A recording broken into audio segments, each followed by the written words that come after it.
Saudara-saudara, mari kita lanjutkan lagi pembicaraan kita tentang deepening dan broadening daripada Tai Chi. Nah, setelah didorong oleh semangat Montesquieu bahwa Anda orang harus menguasai ilmu pengetahuan dan teknologi, dan di-push indikatornya adalah bisa menjadi orang nomor 1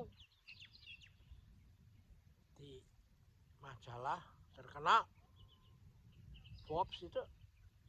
Nah, baru relevan kalau orang di Nusantara itu menjelaskan urip itu cuman ming mampir ngombe, sehingga harus eling dan waspada. Kalau you nggak ngerti ini memang sih susah. Kita lihat kegaduhan yang sekarang ada di negeri kita tentang korupsi, ijazah asli atau palsu. Kalau dicari-cari intisarinya ya memang nggak salah itu yang dikatakan oleh kisah Ramayana itu. Jadi harus tahu sangkan paraning dumadi, sehingga yuk tidak pernah lali, ojo lali, dan tidak dumeh. Kalau enggak ya, ini yang kita lihat. Jadi Tai Chi ini sebenarnya kalau Anda melihat narasinya yang saat berlatih itu, kita beri konten itu, kita tafsirkan dalam perspektif ini. Nah, pikiran ini benar, tapi tidak juga bisa belum mengcover seluruhnya. Dan pada saat di Nepal ada seorang raja yang sudah sepuh dan ingin mewariskan kerajaannya pada anaknya bernama Siddhartha Gautama. Dia kecewa karena anak-anaknya nggak mau. Ditanya, why you nggak mau? Dia mengatakan ada suatu masalah yang lebih penting daripada sekedar ngurus tentang kerajaan itu. Mengapa saya melihatku orang yang lahir lalu pasti udah otomatikali secara alam menjadi tua, lahir menderita, menangis, ya, menjadi tua menderita juga, sakit menderita, mati pun penderitaan. Nah, kalau demikian halnya, maka problem utama adalah mengatasi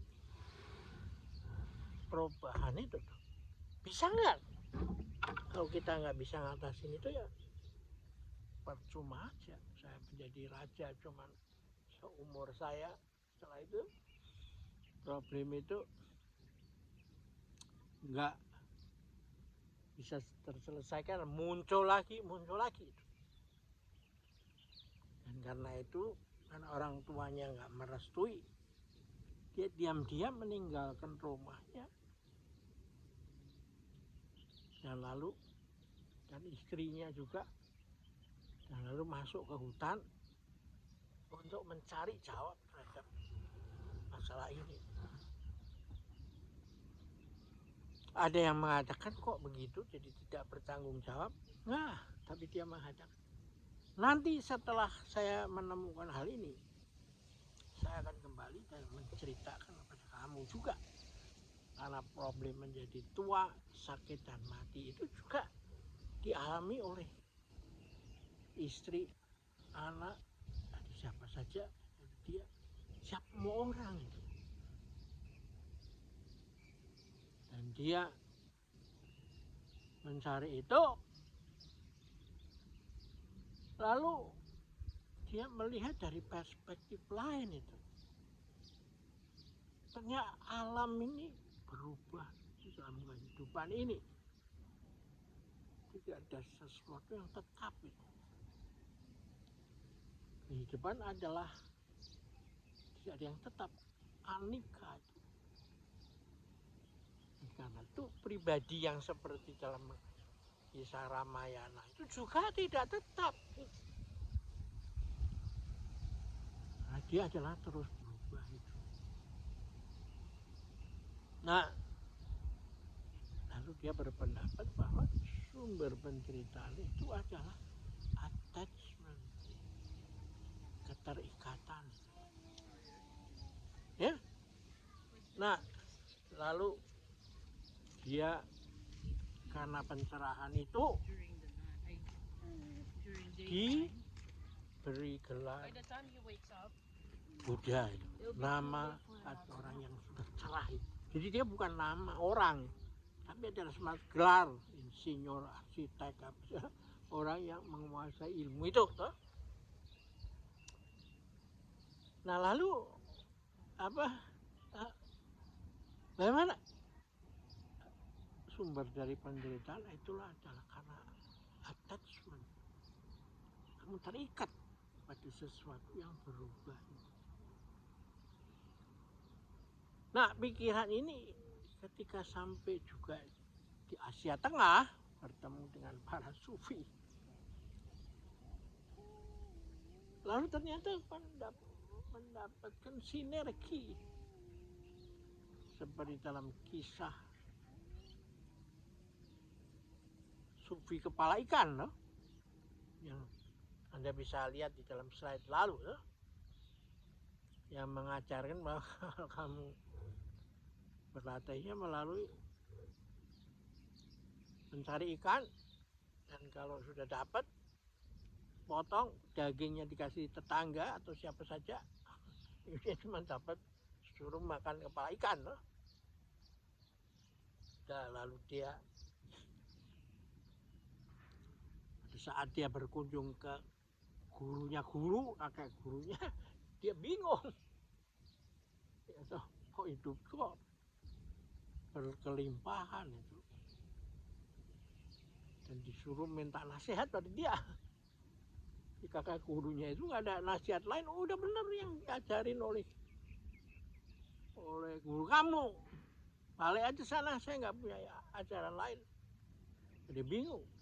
Setelah balik dia ketemu gurunya, guru saya jadi bingung ini belajar sama Yuko, jadi kok yang jelas kemana. Nah, si ini esok tahu, nanti malam tempe gitu. Jadi dia semua diajar begitu. Nah, gurunya benar mengatakan betul itu. Nah, lalu dia baru coba lu periksa batin kamu. Apakah ketika kamu memotong kepala ikan itu kamu ngiler nggak? Nafsu kamu masih tumbuh nggak? Aduh, sayang amat sih. Enak bener ini. Dagingnya yang saya kasih tetangga kah?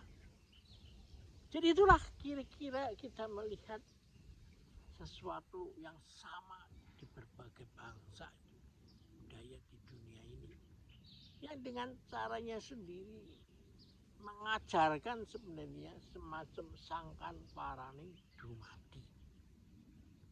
Ya. Nah, dari situlah maka kita melihat ajaran-ajaran yang dikembangkan oleh para sufi, ya, Topo ing Rame itu dikenal juga di Nusantara ini kan. Jadi pertapaan yang benar itu bukan di gunung atau ke pantai. Karena kamu itu seperti burung yang malang tuh. Kemanapun gunung dan pantai kau kunjungi, angin dan ombak selalu ada. Jadi tapa yang benar yang ada di pikiranmu, outside of your mind. Di luar pikiranmu tidak ada satupun tempat untuk membuat pertapaan pribadi. Ya. Nah, inilah yang menarik. Sehingga mengajarkan orang topo ing rame.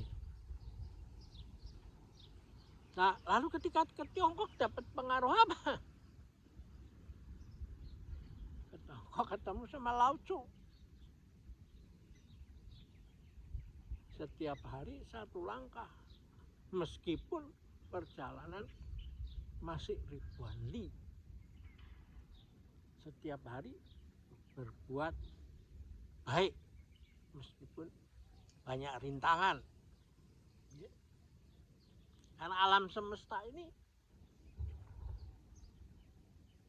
diciptakan bukan atas kemauan kita, tapi kemauan langit dan bumi itu. Dan kita mau apa?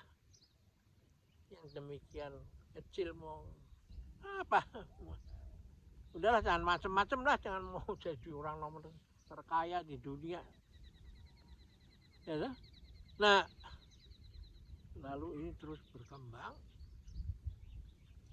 dan akhirnya sampai kepada satu pendapat bahwa orang harus selesai dengan dirinya sendiri sebelum mengurus orang lain.